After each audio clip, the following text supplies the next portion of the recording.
Hello ladies! Okay, so even though I suggested the topic for this week, I'm still not quite sure where I'm going with it.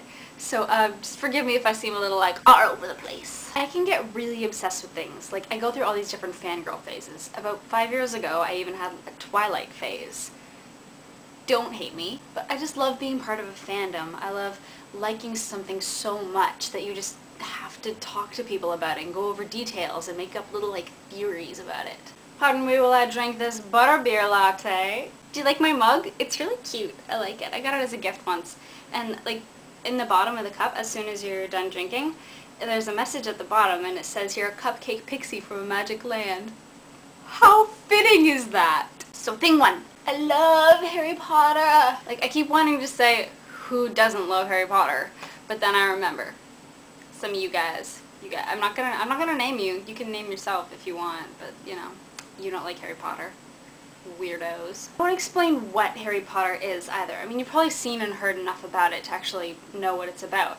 And plus, that's not the part that really matters when we're talking about fangirling. It's the community. Harry's world is so rich and so vividly described that you can't help but almost think it's real. Plus, it's so tempting. I mean, who doesn't want to have magic? So it's kind of like this imaginary playground. And Harry Potter fans just seem to be people who want to play in it.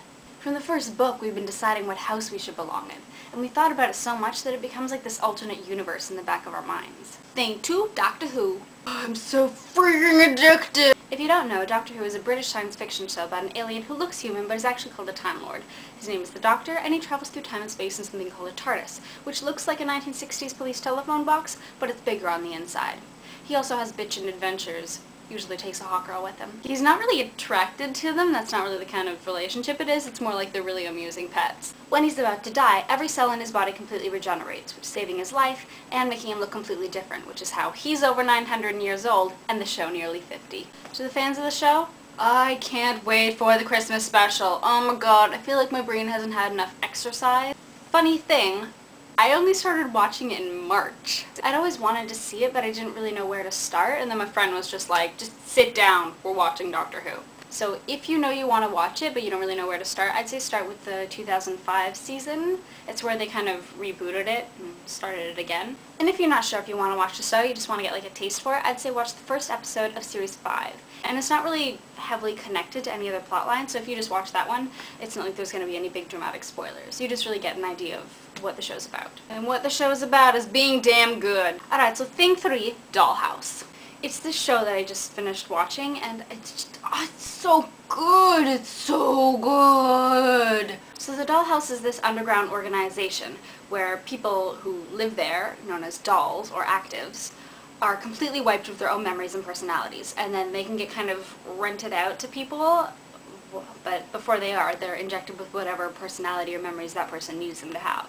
Like, you can hire them, obviously, the first one you're probably thinking of is for a romantic encounter, being like, hey, I want someone to love me, and then they'll be like, this person loves you, look, we just programmed it into her head, ta-da, love. Or you could have someone help you rob a bank. And you'd be like, hey, I need someone who's an expert at robbing banks. And then, bam, they just type it in and give her a personality, and then she thinks that she spent her whole life robbing banks, and that's who she is. She doesn't realize that she's a doll. So then they're done the job, and then they go back to the house, and they're mind wiped again, just waiting for the next job. It's this really like controversial science fiction-y theme, and it's just really, really cool, and there's a lot of opportunity for just really interesting plots. But the writing itself is so hilarious. It's so like clever and witty that I really, really love it, and I think that you should watch it. I can't think of anyone who would not enjoy this show at all. So those are 3 things that I have just fangirled about, and if you don't know what one of them is, you should check them out. I mean, I wouldn't recommend them to you if I didn't think it was worth it. Like, Bethan, I am a moose. Sonia, who you kidding? You, bad kid. Lindsay, on the other hand, your rage is terrifying to behold. I will never cross you. Ellie, mugs. So yeah,